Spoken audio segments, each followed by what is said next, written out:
For this presentation, we'll be going over the map requirements for the environmental review record. Here's a list of all of the required maps. The project map is the same one that was approved at the end of the application process. This means that there's no further work required on it. We just require one with every single ERR. Next up is the floodplain map. The link will bring you to this webpage where you can search for your entity and then click on Dynamic Map for a printable version.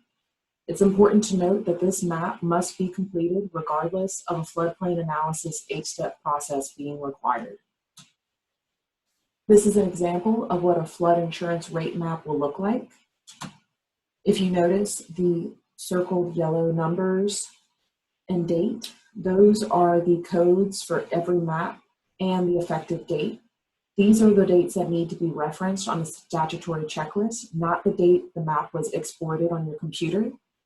The target area also needs to be identified on the map. It's presented here by the rectangular outline. Next up is the wetland inventory map. The link will bring you to this web page where if you see at the bottom, there's a wetlands mapper icon that you can click. Also to be noted is that this map must be included regardless of a wetland analysis 8-step process being required. It will bring you to a screen similar to this. You can get to this breakdown by going to Find Location and entering the name of your entity.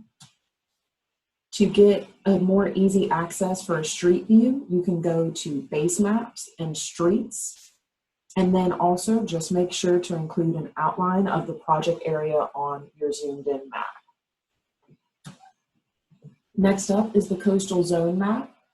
This link will bring you to the coastal zone boundary main page on the Department of Natural Resources website. You can scroll down to the coastal zone boundary map. Even if the parish is not represented on this map, there needs to be a note stating that the project is located in whichever parish. For example, on this map, I've included a text box that says that the project is located in East Baton Rouge Parish, showing that it's not in any of these parishes listed in a coastal zone. Next up is the coastal zone barrier map. This link will provide you with this exact map. And again, just make sure to note what parish the project is located in, so that we can reference whether it is in a coastal zone barrier or not. Next up is the sole source aquifers map. The link will bring you straight to the EPA map of sole source aquifers location. You'll click on Access the interactive map of sole source aquifers. There are 2 sole source aquifer regions in Louisiana, regions 6 and 4. If the project area falls in one of these regions, zoom in to identify the general location on the map. For example, Baton Rouge is located in region 4 of the sole source aquifer.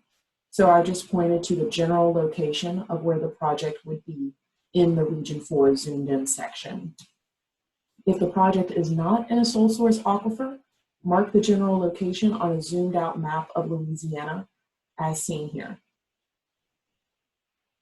Next up is the Wild and Scenic Rivers map. This link will bring you straight to this webpage where you'll scroll down to National Wild and Scenic Rivers Story Map and click View the Map. This will bring you to a page similar to this where you just need to zoom in to Louisiana. There is only one wild and scenic river in Louisiana, and that is Saline Bayou. Mark where your location is in reference to Saline Bayou. And we also require that you list the rivers that are being studied as potential components of the wild and scenic river system. However, you do not have to provide a map for those. We just need confirmation that it is not close to Saline Bayou on the map. Next up is the airport and military airfields map. You'll go to airnav.com and search for your entity. It will provide a list of airports in the area as seen here. Next, you'll go to Google Maps and measure the distance between the project area and the airport by right-clicking on the target area and choosing Measure Distance, and then clicking on the airport, as shown here, which will give you a direct link between these distances. Where listed here, it is 5.45 miles away. You will have to do this for every single airport listed on that AirNav search icon. Finally, provide a military airfield map by searching on Google Maps for Louisiana Military Airfield Map, and then identifying Barksdale Air Force Base, Polk Army Airfield, and Naval Air Station Joint Reserve Base, New Orleans. You'll also have marked on here where your target area is, as shown by the black dots on this screen, to confirm that they are not near a military airfield. Environmental Justice Map is next. This map can mimic the outline of the project map. However, it needs to identify the concentrations of low mod and minority persons, as well as include the percentages associated with these categories. Here is an example of a completed map for Karen Crow. If you look in the circled section at the bottom, there are columns for a number of minorities, the percent, and the number of low mod income persons in the percent, as well as a legend that breaks down on the map where these areas are. The last map is the NEPA Assist map.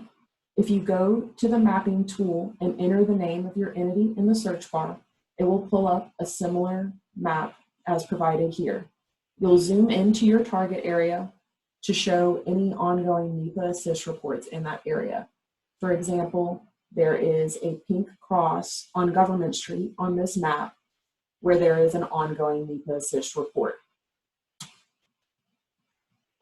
Here are some other great links for extra information regarding the ERR, including the HUD Exchange website, as well as the Office of Community Development Local Government Assistance website. And then just a final reminder that every map needs to be referenced on your statutory checklist, including dates for the flood insurance rate map, and make sure to include the location of your project area on every map.